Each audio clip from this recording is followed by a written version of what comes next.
Bro Trader here. So, quick market update lang tayo mga tol. No? So, Forex muna tayo kasi hindi ako naka-entry neto sa Bitcoin eh. Kasi nga, sell. Pero, di ba? Di ba meron tayong sell signal dito. Hindi ko siya napasukan. Akala ko magkakaroon ng retracement kahapon. Kaso nagkaroon ng continuation eh. So, nakita niyo yung move na to. So, hindi siya yung usual na ATR sa daily. So, hindi ko na siya napasukan. So, dun muna ako sa Forex. Kaninang umaga sa Asian session. No? Yun yung pinaka-favorite ko sa lahat, yung Asian session. Tsaka yung London. Okay, so update ko lang kayo dito sa ano. Meron ako apat na trades. No? So, meron ako ODCAD, AUD, USD, na long. May ODCAD buy. Buy sa AUD, USD. Tapos buy sa GBP, JPY. Tsaka buy sa NCD, USD. So, meron akong drawdown sa GBP, JPY. Pero 3 winning trades ako dito sa odd pairs tsaka NCD pairs, no? So, nag-spread kasi ako, sinama ko pa yung GBP. Sayang. Sana, laki na ng ano. So, AUD, ODCAD. So, meron akong buy position dito. So, ang naging entry ko is itong breakout na to. Ay, sorry. 'Di ba? Pattern natin to na sinasabi ko. So, yung blue, ang ibig sabihin niyan is a possible breakout soon. Yan, yun yung nangyayari. Okay? So, meron tayong buy signal ng 9 a.m. at Asian session, no? So, dapat nag-entry ako dito pa lang. Kaso sabi ko, okay, red pa rin. So, hintayin ko mag-blue for a sign of reversal. Okay, so yun, nagkaroon tayo ng pump. Kaya panalo ako sa ODCAD. So ngayon meron ako partial take profit dito. Tapos naka-SL na sa entry price. Tapos hayaan ko na lang siyang gumalaw. Ano yung isa? OD USD. So meron akong long sa OD USD. Yan, same scenario lang din bro. So, ang entry ko ito, yung pag-reclaim dito. Nagulat ako, biglang lang pulado yung account ko eh. Kasi biglang nag-dump na ganito eh. So, hindi ko na-expect kasi usually kapag kagano'n, dire-diretso ng packet yun parang nagloko lang ng konti. No? Kumbaga, tinrippings lang tayo. Pero dahil nga tama yung bias natin. Yan, no? Ito, may entry din ako dito kahapon.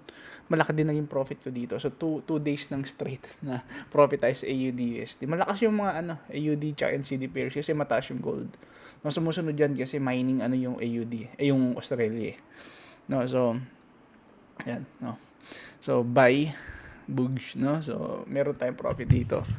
So, GBP, JPY, yun yung may drawdown ako eh. Nakabay ako dito. Ngayon, in-expect ko magpapump na dito kasi sa first 1 hour pa lang. Pero this is a GBP pair. So London, no? So, GBP, JPY. So, London. So, posible, pwedeng maging reversal area natin to. Baka kunin lang tong low. Pero kung hindi, naka-stop loss ako dito sa low. Okay, so, sayang. Kasi kung panalo to, ang laki sana. Kaso, natapyas eh. Kasi, 4 yung trades. Now, 4 yung trades. Tatlo yung panalo, isa yung drawdown. So, instead, for example, kita ka na sana ng $300. For example, $300 sa apat na yun.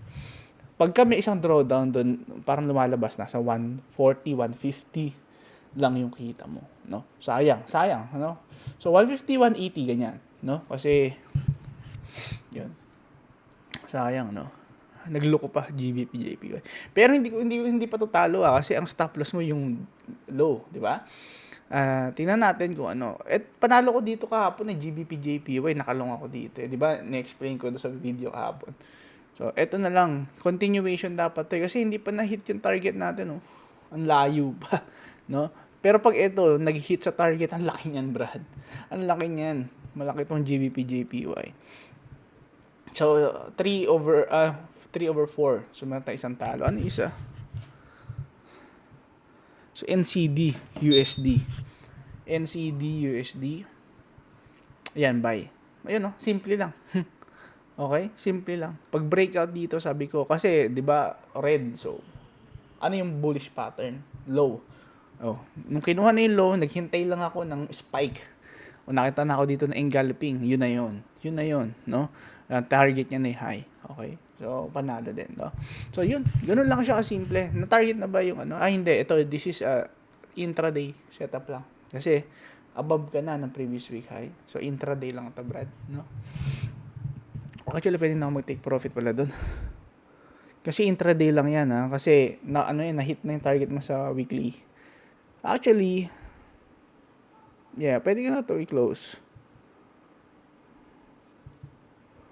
Yan. So, bali GBP, JPY na lang talaga yung drawdown natin. Tapos, panalo na tayo sa tatlo. So, GBP, JPY, ito. Kailangan ko lang ito umangat.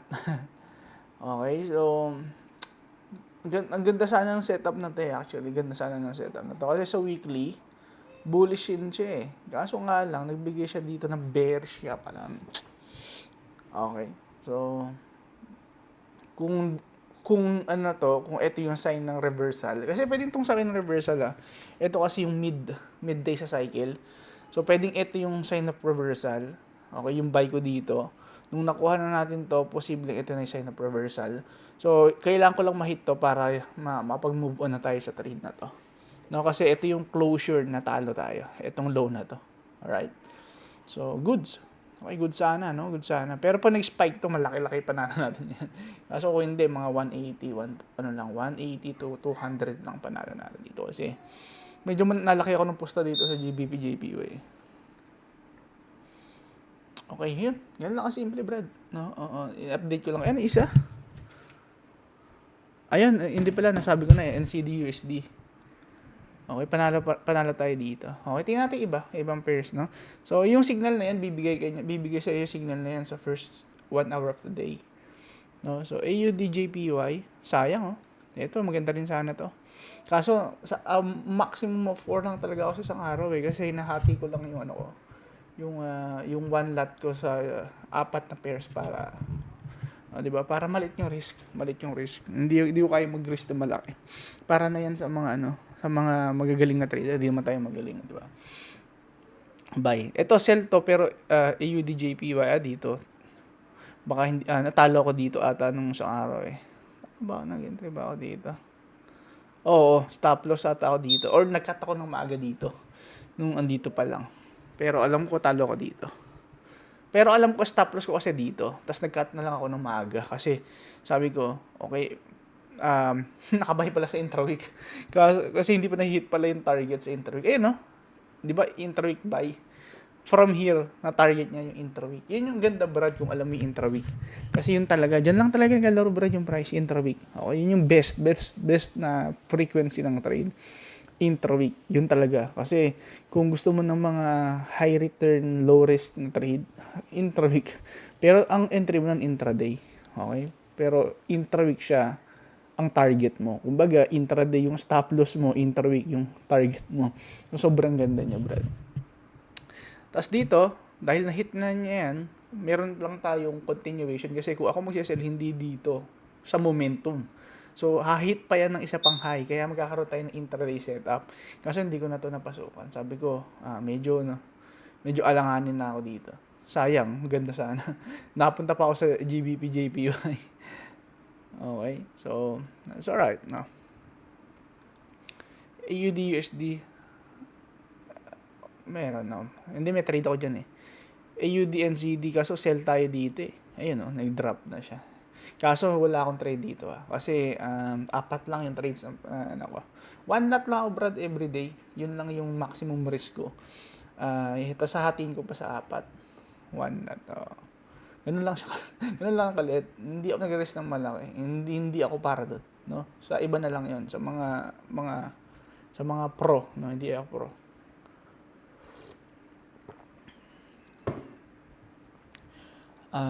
USD JPY. Ito rin USD JPY pero USD JPY to. So posible mamayang pa to, New York. Okay. Actually buy din to bullish din to sa sa intraweek buy sa intraweek. Ang ganda sana nito. Meron ako actually entry dito nung isang araw. Ang ganda ng sell dito kahapon, 'di ba? Kaso iniisip ko, baka magkaroon ng continuation pababa. Kumbaga, magkaroon ng reversal. Kasi sa entry, halimbawa hindi na tumama yung entry mo, ibig sabihin, merong reversal na nagaganap. So, yun yung mga hindi mo malalaman until it happens, no, mga bro. So, ito buy. Titingnan natin mamaya for entry, no? Kasi, ito may tayong mga low dito. And baka kunin niya lang yan. And then, once na makakita ko ng spike dito pataas, tsaka ko siya entryhan, no? Hintay ka lang ng confirmation. OddCAD na, explain na natin yan. Meron tayong entry dyan. NCDJPY, ito wala akong entry dito. Pero ganda, di ba? Buy. Ayan, no? Continuation play lang yan. Oh. Ano yung blue? Sign of breakout. Lagay ka lang ng triangle mo. Ayan, no? Nung umangat na. Diba? Yan lang siya kasimple, Brad. Sobrang simple lang ng sistema na ito. Hindi mo kailangan mag-isip. Kasi hindi ko kayang mag-isip na tas maaalala ko mahina yung short-term memory ko. So, halimbawa tinignan ko yan, hindi ko na naalala kung ano yun. Kaya dapat nakita ko na tas entryhan ko na agad. Lalagyan ko na lang ng alerts. Pero yung maaalala ko, ano yung NCD? Yun ba yung magpapam? Hindi ko naalala, Brad. Mahina yung short-term memory ko eh.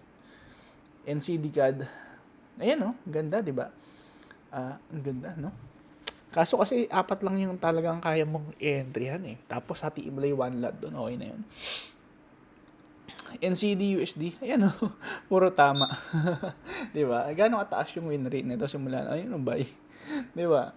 Sobrang mamaw, di ba? Euro AUD. Buy dito. Euro. So, ito inihintay ko, no? Kung buy to, so, posible, mag-pump mamaya, Euro, London. So, ilang oras na lang ba para mag-close to? Usually kasi end of London, tsaka sila nagpa-pump eh. Ano ba to? Ang opening mo is, Wait lang, nakamali ako ng oras pala dito. Sydney. Tama naman, Sydney. Ang oras. Ayan, 5, 6, 7, 3, 5, 6, alas 7. Ay, hindi Ay, hindi. Sorry. 6, 7, 8, 9, 9. Okay. So, 30 minutes. Tingnan natin kung magkakaroon tayo ng spike dito. Bakit nangyari? De-entryhan natin. Kasi risk-free naman na tayo eh. Isa na lang yung drawdown natin. Pero profit tayo overall kasi 3/4.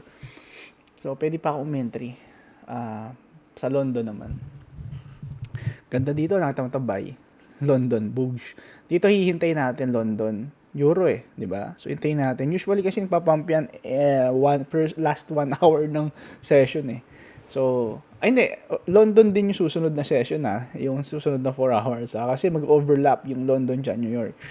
At, pero ako kasi, ang entry ko dyan lagi is yung last 1 hour. Magaling kasi yan mga kupal eh, no? So, tingnan natin. Pero pag wala akong nakita, walang entry. Yun lang siya kasimple.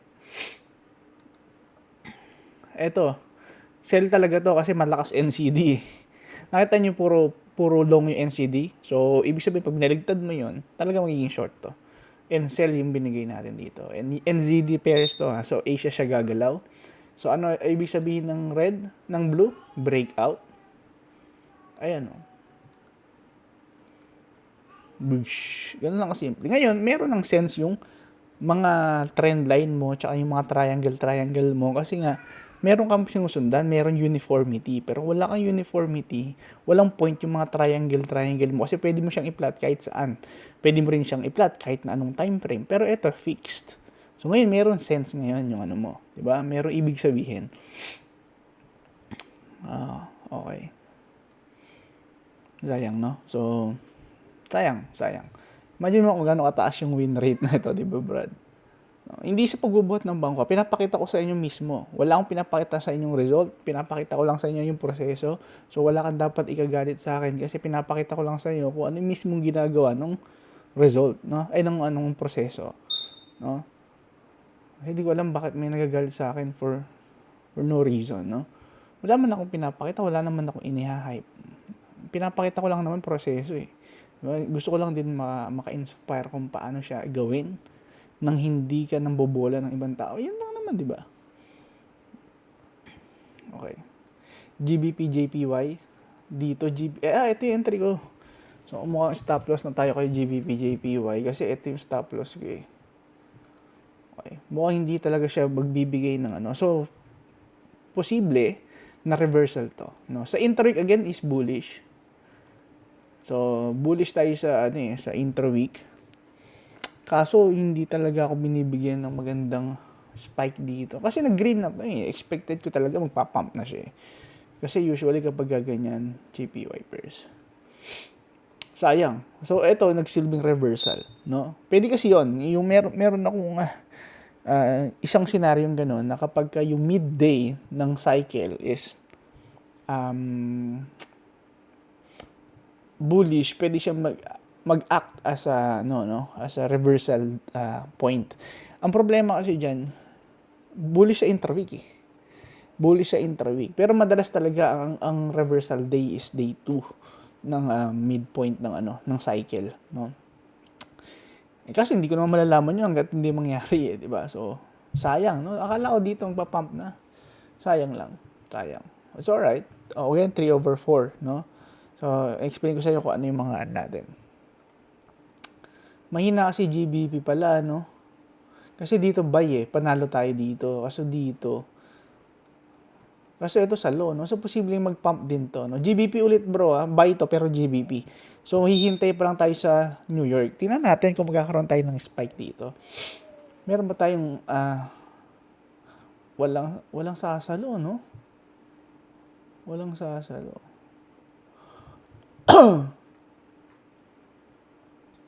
Okay, so tingnan natin, no?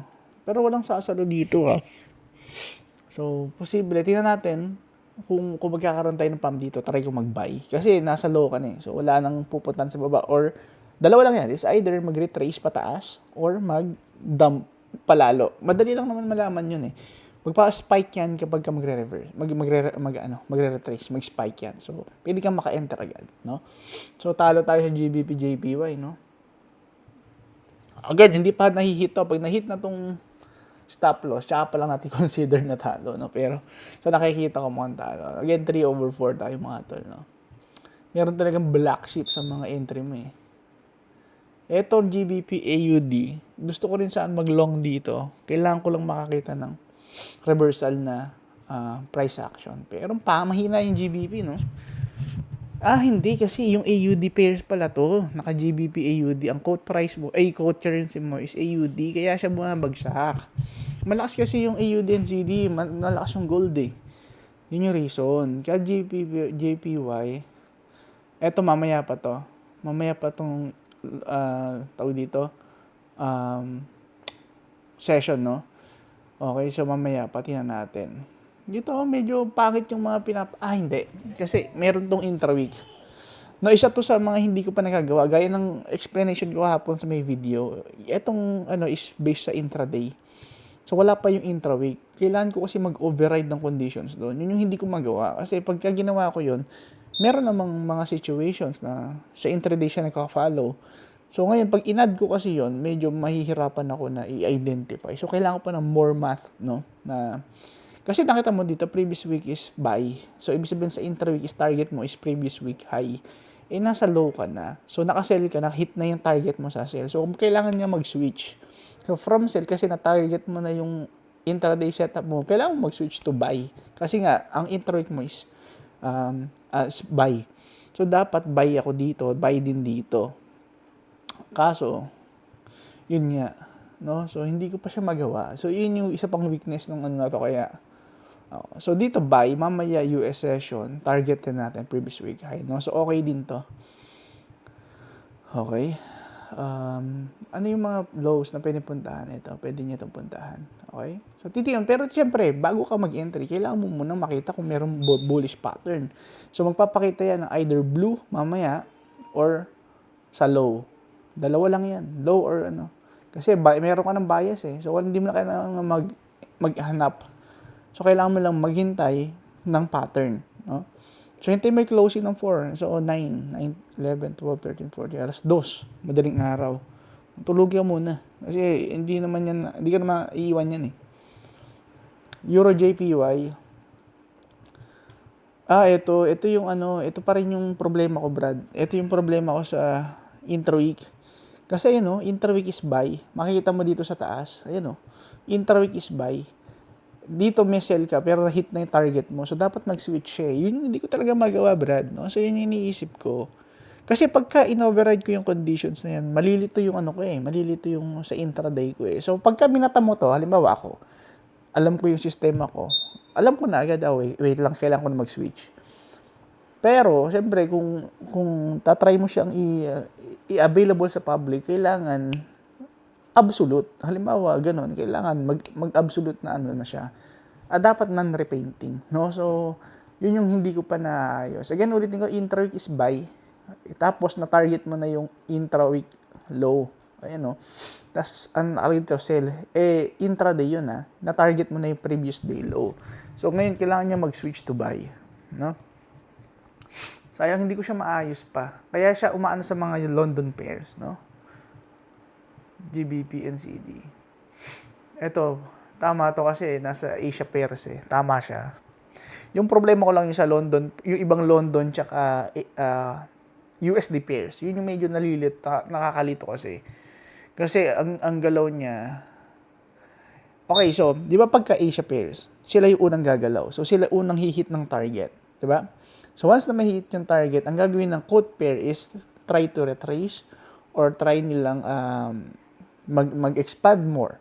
And usually, kasi di ba meron yung ATR tayo sa Forex, nasusunod yun. So, madalas na nangyayari is nagre-retrace, no? Kaya kapag nag-buy ka, na-hit yung target mo sa intraday, magre-retrace siya, kailangan mo mag-sell, no? Kaya ngayon, yung signal, nalilito. Kasi supposedly, kapag na-hit na yung target, magsiswitch. Kaya siya nangyayari sa London at New York pairs. No, kasi nga sa huli sila gumagalaw So kailangan ka baligtaran. So ang hirap niyang gawa, no. So imagine mo, meron ka ng sistema na working. Ngayon kailangan mo siyang baligtarin. Pero kailangan mo din ng uniformity at consistency. Ngayon masisira ngayon yun dahil sa lalagyan mo ng additional conditions na gano'n. So ngayon, posible, gumawa ako na lang ng custom made for New York sessions, no? Kasi nababaligtad niya talaga. Kaya ganun yung nangyayari. Pero nakita niyo sa mga Asian pairs, effective siya kasi nga binibigay niya agad yung target mo Kasi yung Asia siya yung unang gumagalaw. So siya unang kumukuha ng target. Yan yung reason, Brad, bakit nahihirapan mag-trade yung iba. Kasi una sa lahat, hindi nyo nagigets kung bakit merong session. So, eto, gets ko rin dati kasi hindi ko rin alam to. So, akala ko kung bullish yung daily, pump lang talaga sa New York. Hindi. Kasi once na ma-hit mo yung target, walang ibang pupunta niya kundi mag-retrace. So, ngayon, instead na buy, magiging short ka dapat. Yun yung nagiging problema ng marami. Kasi, bullish bias, bakit gano'n? So, malilito ka na ngayon. Hindi mo na alam ngayon kung ano yung tama. Kasi hindi mo na-gets bakit siya gano'n. Yun yung tinatry natin solusyonan. Okay, Euro USD. Buy tayo dito. Okay, buy. Okay. Tingnan natin kung paano dito. Okay. EuroCAD. Buy. Okay. So, ito yung yung tatry natin solusyonan Kasi for example dito, meron tayong sell. Kaso nakuha na yung target. So, kailangan niya mag-switch. Yun yung ibig ko sabihin, di ba? Halimbawa, sell yung bias. Na-hit yung target. Anong gagawin mo? Pag na-hit na yung target, mag-switch, di ba?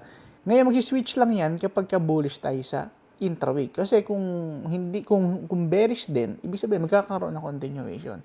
Pero dahil bullish, na-hit na yung target, posible magkaroon na tayo yung tinatawag na failed breakout. Yun yung kailangan natin maayos, no? Kasi ito, nakaset to sa tamang standard ng candlestick. Ngayon, kung mayroong mga failed breakout, kailangan niya mag-switch din. So, from sell, magiging buy. So, dapat buy ito. Ngayon, it takes 1 or 2 days before malaman ngayon ng candlestick kung nasa buy, ka na. So, eto reason, So, buy. Dahil nga, nagbigay na siya ng bullish na confirmation, magbibigay na ngayon siya ng buy na bias, di ba? So, tama na siya ngayon. Pero dito, ito yung gusto ko sarang ayusin, yung mga transition ba, para flawless, di ba?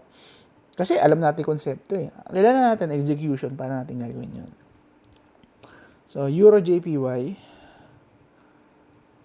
Dito. Ito, isa pa to, 'di ba? Intra-week buy.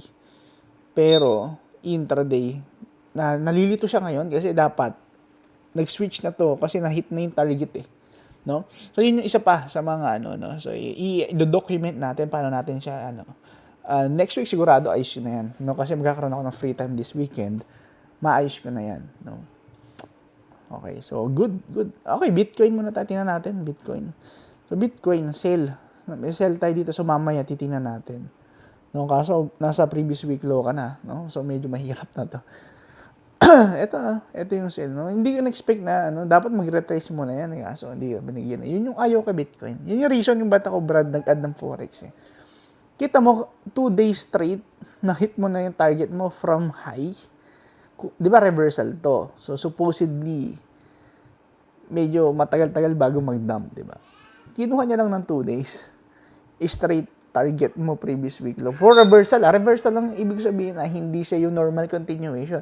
Pag continuation, 1-2 days, okay, normal yun. Pero kung reversal, medyo off yun, no? Niwala man lang, ano, di ba? So, medyo mahirap siyang pasukan. Yun yung reason. Ba't ako lumipat hindi ako lumipat, nag-add ako ng Forex. Para pag wala akong trade dito, nasa Forex ako, no? Imagine mo sa Forex, gano'ng kadali. di ba? Sobrang dali, Brad. Bibigyan ka na niya ng entry, tapos na. Yun na yun, napakadali. Sobrang dali. Kung kaya nga kung ikaw, naghahanap ka ng ano, ng magandang i-trade, Forex talaga. Stopped out na tayo dito sa GBP JPY. So, 3/4 tayo, no? So, magre-re-entry ako once na, i-hit tong low, tapos mag-reclaim. Magre-re-entry ako, no? Kasi London pairs to Brad, na. So, ang galaw na ito, last, ano, kumbaga, or pwedeng yung mismong transition, ng second half ng session napakadalas ganun yung ginagawa. Makikita nyo yan bukas sa update ko. Na bigla na lang yan magre-reverse or bigla na lang yan magcha-chop na. Pag nag-chop na, ibig sabihin reversal na talaga. Ulitin ko hindi mo malalaman na reversal until it happens, no? So laging continuation lang yung setup natin. So kung hindi siya nag-continue, ibig sabihin na reversal. Ngayon, hindi mo malalaman yun until it happens, no? So, yun lang muna. Maraming salamat, kapatid. No? Bukas ulit.